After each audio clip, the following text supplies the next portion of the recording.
سورہ الدخان پارہ نمبر 25 آیا کریمہ نمبر 25 26 27 اور 28 اور 29۔ نحمدہ ونصلی ونسلم علی رسولہ الکریم، اما بعد فاعوذ باللہ من الشیطان الرجیم، بسم اللہ الرحمن الرحیم۔ کم ترکوا من جنات وعیون وزروع ومقام کریم ونعمت كانوا فیہا فاکہین، کذالک وأورثناها قوما آخرین، فما بقت علیہم السماء والارض وما كانوا منظرین۔ صدق اللہ العظیم۔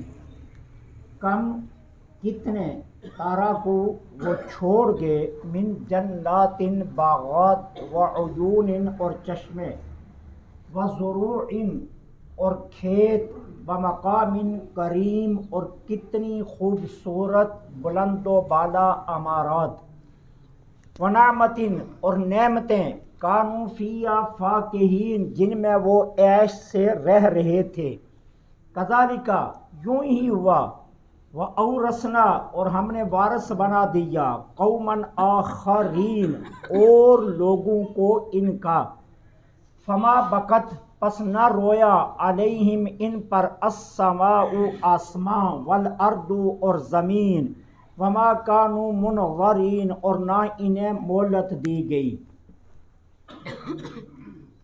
دریائے نیل کے دونوں اطراف خوبصورت قسم کے باغات اور حسین و جمیل چشمے تھے جو فرعون نے اپنی طبع کے مطابق بنوائے ہوئے تھے، اور یہ جب اس کا جی چاہتا چہل قدمی کے لیے فرات کے کناروں پر نیل کے کناروں پر آ جایا کرتا تھا، اور یہاں خوبصورت دونوں اطراف میں اس نے باغات لگائے ہوئے تھے اور باغات کے آس پاس چشمے بنائے ہوئے تھے۔ اب اللہ تعالیٰ فرما رہے ہیں سب کچھ چھوڑ کر چلے، یہیں رہ گئے وہ باغات بھی اور یہیں رہ گئے وہ چشمے بھی۔ خوشنمائی کے لیے اپنی طبع کو تسکین پہنچانے کے لیے جتنے اہتمام اس نے کیے تھے وہ سبھی کے سبھی یہیں رہ گئے۔ اور یہ فرعون کی کہانی نہیں، یہ ہر بندے کی کہانی ہے۔ جن بلند و بالا عمارات پر آج ہم فخر کرتے ہیں سب کچھ یہیں رہ گئے، الٹا ان کا حساب دینا پڑے، کہاں سے کمایا، کہاں سے جوڑا، کیسے بنایا، کتنا وقت ضائع کیا، ایک ایک لمحے کا حساب دینا پڑے۔ اس لیے تو انبیاء کرام علیہم السلام اس سمت گئے ہی نہیں ہیں، اور اولیاء کاملین نے جھونپڑیوں پر گزارا کر لیا۔ بہت سے ایسے اولیاء ہیں جنہوں نے ساری زندگی مسجدوں کے حجروں میں گزار دی، اس ڈر سے کہ اگر اپنا کچھ بنایا تو اس کا حساب دینا پڑے گا۔ تو اللہ تعالیٰ فرما رہے ہیں کہ کتنے باغات اور کتنے چشمے تھے جو سب چھوڑ کر چلے گئے، اور پھر وزروعین اور کھیت تھے۔ اب نیل سے پانی کی نہریں نکال کر آس پاس کی ساری زمینوں کو اس نے آباد کروایا ہوا تھا، اور یہ ساری مشقت بنی اسرائیل سے لی تھی اس نے۔ قبطیوں سے تو یہ کوئی کام نہیں کرواتا تھا، وہ تو اس کی اپنی قوم تھی، ساری محنت ساری مشقت بنی اسرائیل سے کرواتا تھا، اور بنی اسرائیل پر مشقت کے وہ ظلم اس نے رقم کیے ہیں کہ آپ تصور بھی نہیں کر سکتے۔ بڑے بڑے پہاڑ اٹھانے کے لیے کہتا، اور اگر نہ اٹھا سکتا تو اسے ننگا کر کے کوڑے مرواتا۔ اس طرح کی ظلم کی داستانیں رقم کرتا تھا یہ فرعون بنی اسرائیل کے ساتھ۔ تو اس نے یہ قرب و جوار کی ساری زمینیں آباد کروائی تھی، وزروعین اور اللہ فرماتا ہے کتنے وہ کھیت تھے، ومقام کریم اور کتنی بلند و بالا خوبصورت عمارتیں تھیں، جن کو سب کو چھوڑ کر چلا گیا، کوئی چیز بھی ساتھ نہیں گئی۔ پھر نعمتن، کتنی نعمتیں اسے میسر تھیں، بادشاہ تھا، خدام کی لائن لگی ہوئی تھی، گوروں کے استبل تھے، دولت کا انبار تھا، کاسا لیسوں کی ایک پوری ٹیم تھی، ہر سمت عیش و عشرت تھی، ساری نعمتیں، کانوا فیہا فاکہین، جن میں وہ بڑی عیش سے رہ رہا تھا، ساری کی ساری یہیں رہ گئی، کوئی چیز ساتھ نہیں گئی۔ نعمتیں، اور وہ نعمتیں، کانوا فیہا فاکہین، جن میں وہ عیش سے رہ رہا تھا۔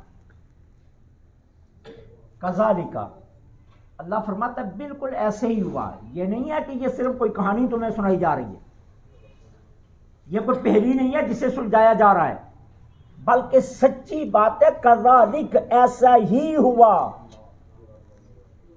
وَأَوْرَثْنَا قَوْمًا آخَرِينَ، اور ان ساری چیزوں کو وارث ہم نے کسی اور قوم کو بنا دیا۔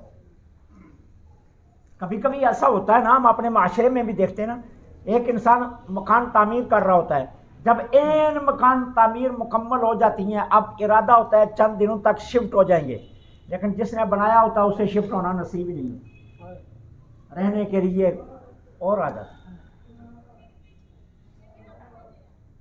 باپ نے محنت کی، مشقت کی، پہاڑ کھودے، درخت کاٹے، جڑی بوٹیاں کاٹی اور زمین کو ہموار کیا، قابل کاشت کیا، جب فصل پک کر تیار ہوئی باپ چلا گیا، اسے کھانی ہی نصیب نہیں۔ یہ ہزاروں لاکھوں داستانیں ایسی موجود ہیں، پھر پچھلے وارث ہو جاتے ہیں۔ محنت کر کے سائیکلوں پر لوگ صابن بیچ بیچ کر آہستہ آہستہ گھر میں کڑا لگاتے ہیں، کڑا میں صابن بناتے ہیں، پھر وہاں سے تجربہ ہو کر پھر وہ صابن کی مل لگا لیتے ہیں۔ جب عیش آرام کے دن آتے ہیں تو مالک الموت آ جاتے ہیں، وہ لے جاتے ہیں۔ تو اللہ فرماتا ہے کذالک، ایسے ہی ہوا، اورثنا قوما آخرین، ان ساری چیزوں کا وارث ہم نے اور قوم کو بنا دیا۔ فما بقت علیہم السماء والارض، ان کے غرق ہونے پر نہ آسمان رویا نہ زمین روئی۔ یہ اصل میں عرب کا ایک مشہور دستور تھا جس کو قریب سے اللہ نے لیا، اور وہ کیا تھا کہ جب عرب میں کوئی سردار مرتا تھا نا، تو سردار کے مرنے پر کہتے تھے یہ اتنا بڑا حادثہ ہے کہ آسمان بھی رو رہا ہے، زمین بھی رو رہی ہے، سرد و گرم راتیں بھی رو رہی ہیں، ہوا اور فضا بھی رو رہی ہے۔ مطلب کیا تھا کہ یہ اتنا سردار کا مرنا اتنا بڑا حادثہ ہے کہ ہر بندے کا، قوم کے ہر فرد کا اس پر رونا واجب ہے، کیونکہ آسمان رو رہا ہے، زمین رو رہی ہے، فضا رو رہی ہے، ہوا رو رہی ہے، دن اور رات رو رہے، تو پھر قوم کے افراد پر تو واجب ہے کیونکہ ان کا سردار مرا۔ تو یہ عرب والے اس کو استعمال کرتے تھے، اس مقولے کو۔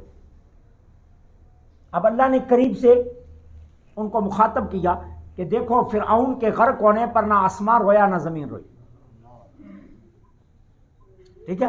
اور پھر دوسری اللہ تعالیٰ نے اس لیے بھی فرمایا کہ دیکھیے سیدنا حضرت انس رضی اللہ تعالیٰ عنہ کی مرویات میں سے یہ روایت ہے، جانے جانا مصطفیٰ جانے رحمت پہ لاکھوں سلام صلی اللہ علیہ وسلم نے فرمایا ہر بندے کے آسمان میں دو دروازے ہیں، ہر بندے کے لیے۔ ایک وہ دروازہ ہے جس سے اس بندے کا رزق آتا ہے، اور ایک وہ دروازہ ہے جس سے اس کا کلام اور اس کے اعمال اوپر جاتے ہیں۔ اب جب نیک آدمی، صالح آدمی، پرہیزگار آدمی مرتا ہے تو یہ دونوں دروازے اس پر روتے ہیں، جس سے اس کا رزق آتا تھا وہ بھی دروازہ بھی روتا ہے، جس سے اس کے اچھے اعمال جاتے تھے وہ بھی دروازہ روتا ہے۔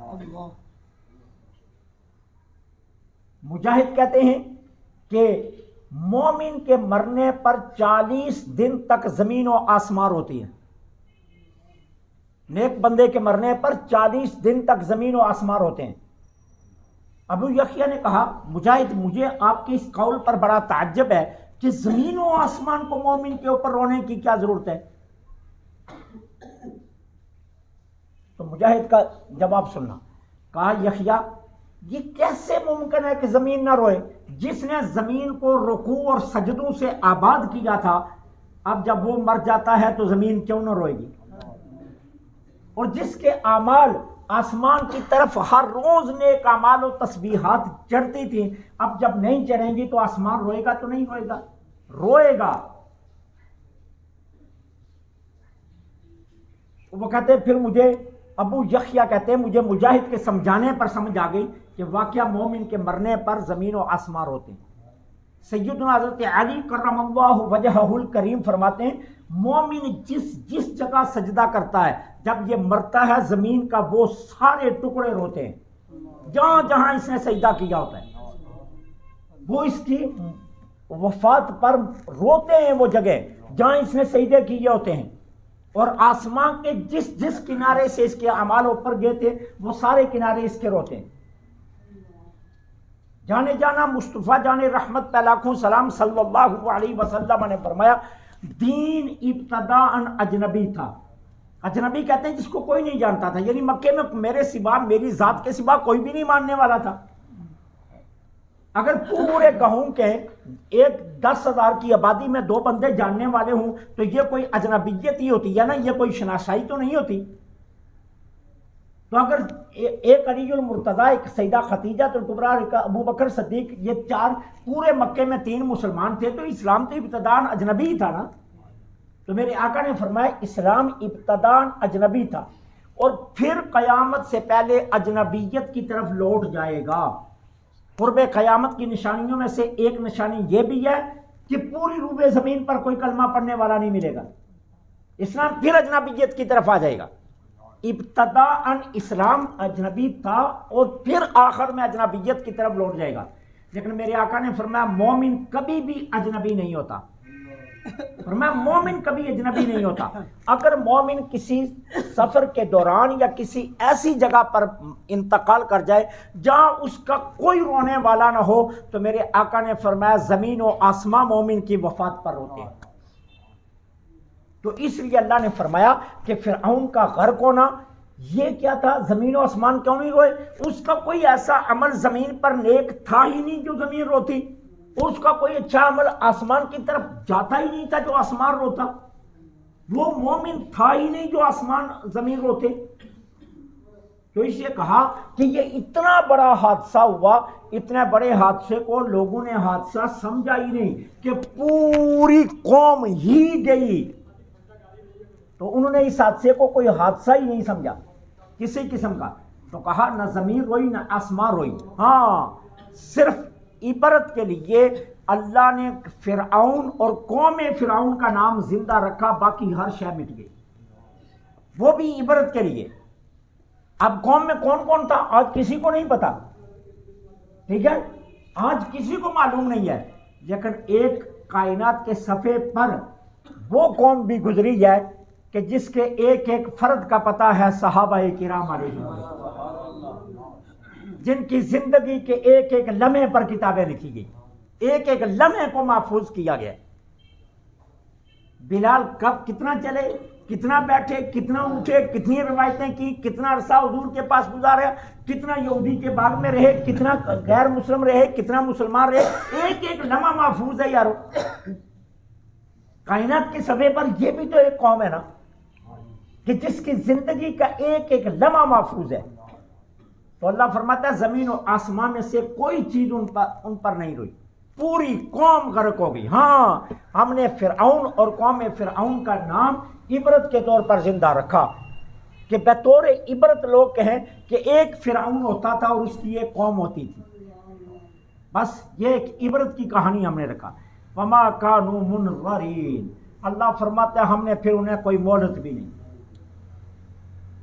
مہلت بھی کوئی نہیں دی، کیونکہ جب یہ غرق ہونے لگا تھا نا تو اس نے کہا تھا میں موسیٰ کے رب پر ایمان لایا، تو اللہ نے جبریل امین کو کہا اس کے منہ میں ریت ڈال دو تاکہ یہ جملے پورے ادا ہی نہ کر سکے، کیونکہ اب وقت گیا، اب وہ بات ختم ہو گئی۔ جب ہم بار بار اس کو سمجھاتے تھے، جب داد عیش میں تھا تو اس وقت ہمیں مانتا تو بات تو تھپتی نا، اب جب ڈوبنے لگا، عذاب سر پر آ چڑھایا، تو پھر کہتا ہے میں موسیٰ کے رب پر ایمان لایا، تو کہا نہیں اب بات نہیں مانی جائے، کہا وما کانوا منظرین، ہم نے انہیں مہلت بھی نہیں دی۔ اللہ سے